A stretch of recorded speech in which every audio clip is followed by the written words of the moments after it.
দুই ওই ধরে আর খুলই কানি খুলছস আর লাগাও দেখি কিরকম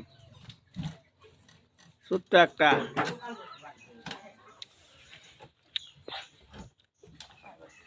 হয়েছে আবার হ্যালো গাইস মুরগির খোয়ারে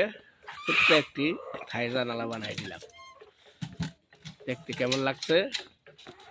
সবাই কমেন্টে জানাবেন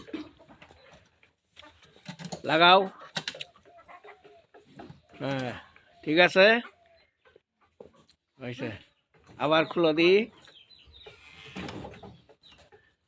ঠাসা দিয়ে দুই হাত দিয়ে ধরে টান দাও ঠিক আছে না হ্যাঁ লাগাও লাগাই লাও হ্যাঁ লাগাও হ্যাঁ ওর সিটকে লাগাও সিটকে ঘুরাই দাও হয়েছে